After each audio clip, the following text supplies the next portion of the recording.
Hello everyone यो भिडियोमा चाहिँ हजुरहरूलाई म आलु भान्टाबाट चाहिँ यो एकदमै मिठो तरकारीको रेसिपी सेयर गर्दैछु। बनाउनु एकदमै सजिलो छ भने खानामा पनि एकदमै मिठो।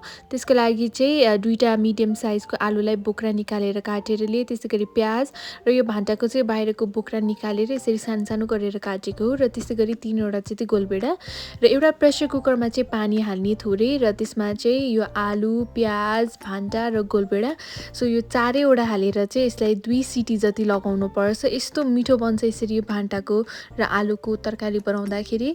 र त्यसपछि यो सिटी लागुन्जेल चाहिँ एउटा प्यानमा मैले 3 चम्चा जति तेल हालेँ। तोरीको तेल युज गर्दैछु र त्यस्तै गरी आधा चम्चा जति जिरा पनि फुराएँ मैले। ल यस्तो यतिको भएको छ र यहाँ चाहिँ अब म एड गर्दैछु अदुवा र लसुनको पेस्ट। मैले चाहिँ यहाँ सानो चम्चाको 1 चम्चा अदुवा र लसुनको पेस्ट हालेँ र भिडियोमा देखाए जसरी यो तेलमा चाहिँ पहिला अदुवा र लसुनको पेस्टलाई चाहिँ मजाले पकाउनुपर्छ। यस्तो गर्नाले चाहिँ एकदमै मिठो बन्छ यो तरकारी। र त्यसैगरी यहाँ मसला हालेँ। मसला हाल्दा हाल्दै भिडियो चाहिँ रेकर्डै भएको रहेनछ। मैले चाहिँ यसमा सानो चम्चाको 1 चम्चा जिराको धुलो, सानो चम्चाको 1 चम्चा खुर्सानीको धुलो र एकदमै थोरै मात्रै बेसार एड गरेको हो। यही 3टा मात्रै मसला हालेको हो। अब यो मसलालाई पनि चलाएर चाहिँ एकैछिन पकाउनु पर्छ। हजुरहरू चाहिँ मेरो च्यानलमा नयाँ हुनुहुन्छ भने रातो सब्स्क्राइब बटनमा थिचेर मेरो युट्युब च्यानललाई सब्स्क्राइब गर्न चाहिँ नबिर्सिनु है त। ल हेर्नुहोस् यहाँ 2 सिटी लागिसकेपछि यो भान्टा र चाहिँ यस्तो बनेको छ र यो सबै पानी हामीले उसिन्दाखेरि जति पानी युज गरेको छु त्यो सबै चाहिँ यसैमा हालिदिने र यसैमा हालिसकेपछि अब चाहिँ हजुरहरूले हाई हिटमा यो तरकारीलाई मजाले पानी नसुकुन्जेलसम्म पकाउनुपर्छ। नुन चाहिँ यहाँ अब यो स्टेजमा हाल्नु होला हजुरले स्वाद अनुसार। मैले चाहिँ सानो चम्चाको 1 चम्चा र थोरै नुन हालेँ र त्यस्तै गरी 1 चम्चा चाहिँ मसँग यहाँ धनियाको धुलो पनि थियो, थोरै धनियाको धुलो र त्यस्तै गरी गरम मसाला।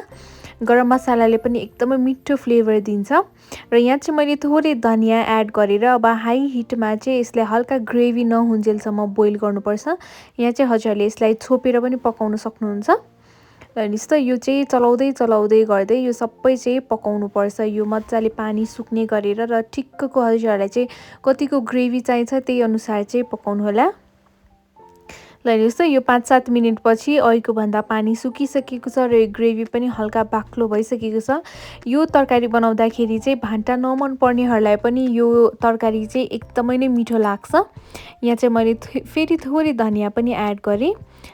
ल हेर्नुहोस् त यतिको भइसकेपछि यो एकदमै सजिलो र एकदमै मिठो भान्टा र आलुको तरकारी चाहिँ रेडी भइसकेको छ।